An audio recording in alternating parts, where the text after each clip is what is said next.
Hi guys, it's Dory from Dory's Spot and Bit of Everything.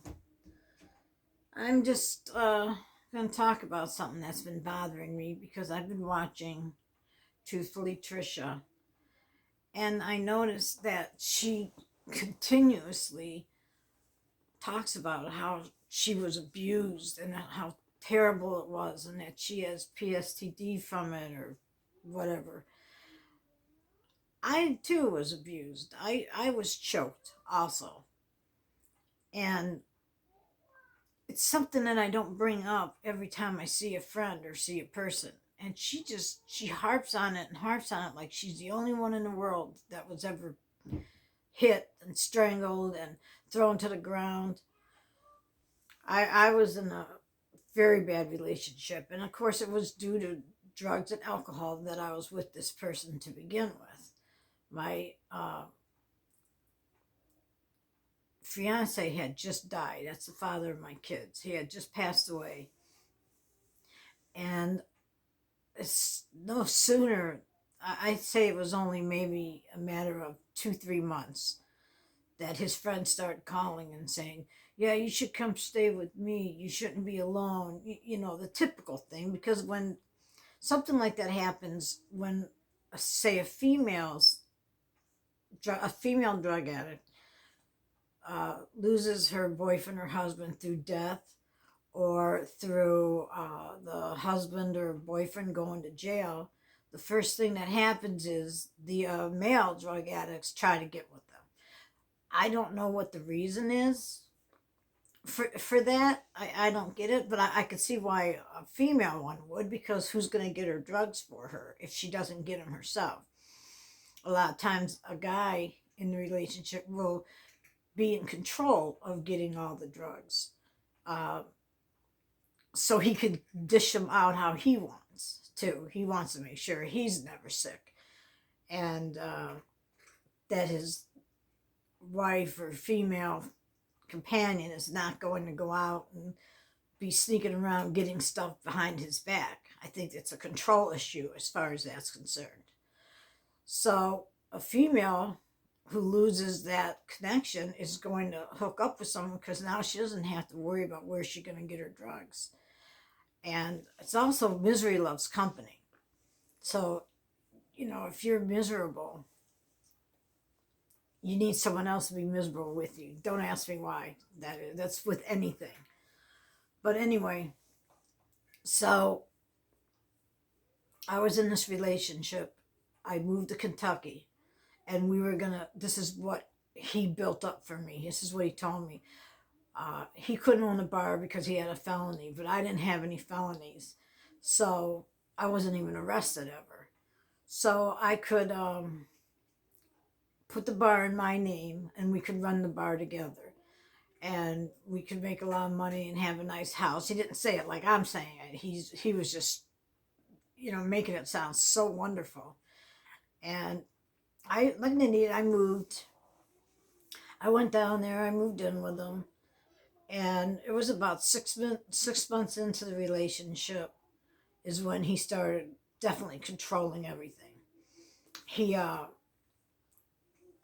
would only give me so much of everything, just enough to keep me sick, while he would be sitting there nodding out all day long. My money went to all the drugs. That was it. The money he made went to pay the rent. So I was really putting out a lot more money than he was. I should have saw that. My check came in, he got dressed, and we went and cashed it. And as soon as I cashed it and got the money from the teller, it became his money. He was very controlling, very manipulative. I noticed now, I think about it now, and I realize what he was doing was alienate me from everybody, my family, my friends back in Ohio. Um, he'd start making little comments, like if my sister was mad at me and would say, you should have never left for Kentucky, you should come back here. He would say things uh, like, she just wants you to live with her again so she has that money coming in so you can pay rent and buy groceries with your food stamps. That's all she wants. And little by little, I would start feeling that maybe that was true. And if I would mention that to my sister, then she'd get mad at me all over again. And then there'd be arguing. And then he would say more things about her to the point where I never even talked to her anymore. I didn't talk to my, I don't want to say ex mother in law, because I really cared for her. She was never an ex to me. After he died, she was never an ex mother in law. But she started telling me how I was doing wrong things, and it was true. Everything I did was wrong. Moving the kids just like that, taking them to Kentucky away from the family in Ohio, that was a selfish thing to do.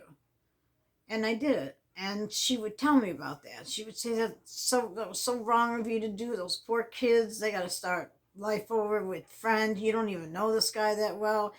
And I would tell him all this, and then he got me to not like her and be mad at her and not call her anymore. And all she was doing was wanting to see her grandchildren. But my drug and alcohol fused mind wouldn't see it that way. I listened to him because, after all, he loved me. He made sure that I came to Kentucky to have somebody to be with and somebody to take care of me. It's it's really stupid. So anyway, he started to change. Like, at one time I was sleeping, and he said we didn't have anything for the morning. And so I knew I was going to be sick. And he was going to be sick. I thought he'd be sick. But I pretended I was sleeping when he walked in the room. And I saw him go into the closet really quiet. And I saw the jacket he went into.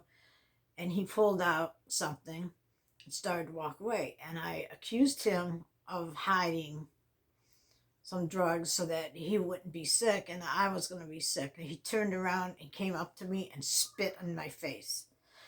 That was the first thing that he ever did to me. I would have rather been smacked. I really would have. I would have rather been smacked across the face, but I was spit on.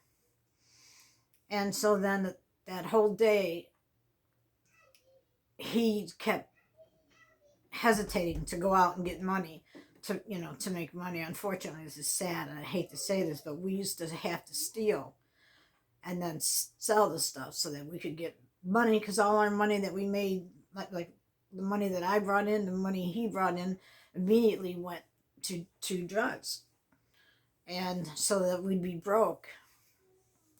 During the beginning of the second week, we were dying here. And he hesitated all day to go out and do stuff, and I was really sick. And he wasn't, because he had something that he thought he was going to get away with. And then finally we would go out and take care of things. And of course, if we had enough money to buy 2 bags, he got one, even though he already had one. And then I got a half of one. And the other half would have been for my next day. Anyway, I couldn't argue with him. If I'd argue with him, he was very tall and very big. And he would stand over me with his hand up like this. And I couldn't argue anymore. I had to be quiet. That went on for a couple, 3 months, until one time I said, "What are you going to do, hit me?" And I shouldn't have said anything, because that's exactly what he did. And then after that, it became easier for him to hit me, to push me down. If we were arguing, he would have something in his hand. He would throw it at me. I have scars on my legs from when he threw this gigantic coffee mug at me, and it hit me, and the one leg bounced off and cut the other leg. And I have 2 scars on my legs from that. That thing was heavy. He would have anything that he had next to him. If I was arguing and he didn't feel like it was, like if he felt it was too much work to get up and hit me, he would just throw something at me. I've had 2-liter bottles full of pop thrown at me. I've had cups thrown at me. I've had a plate thrown at me. Not to mention his hands.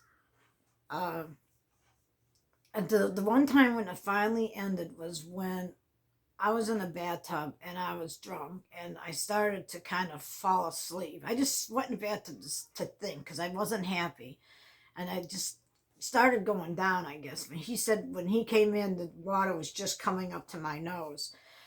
And when he was telling me that, I said, what does it matter anyway? Because he said, you could have died. I said, what does it matter anyway? With that, he got angry and started choking me. How dare you want to die type thing. But yet you're sitting there choking me. If it wasn't for his cousin who was there at the time and said, let her go, leave her alone, he wouldn't stop. God knows what would have happened. My kids would have been stuck there in Kentucky. What would he have done with them? Did he even know how to get in touch with my family? I have no idea what would have happened to my kids. So I knew I had to get out of there.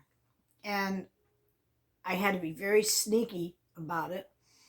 And the next day when he went to work, I went across the street, used the phone, called my sister. I think I told you guys this already.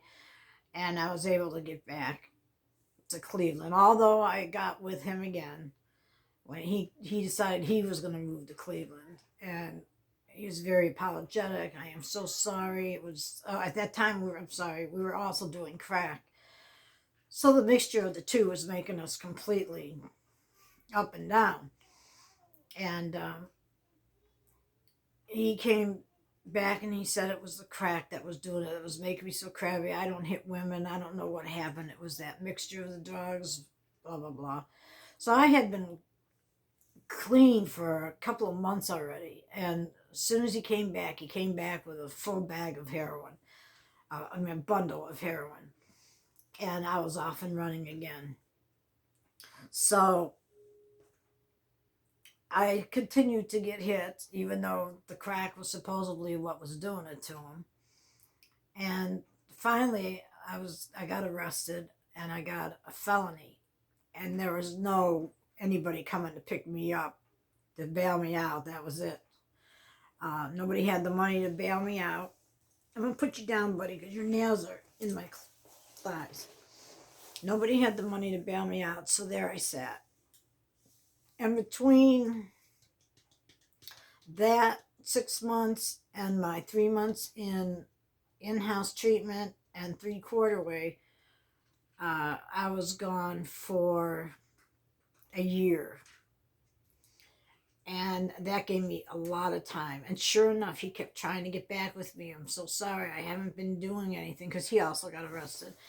And he had to do time. It wasn't a felony, but he had to do time. And he said that he's learned from this lesson. And the two of us together, with both being clean, could make it. I think not. But I don't know how long YouTube videos can be. Someone told me they can only be like 10 to 15 minutes. I'm not sure.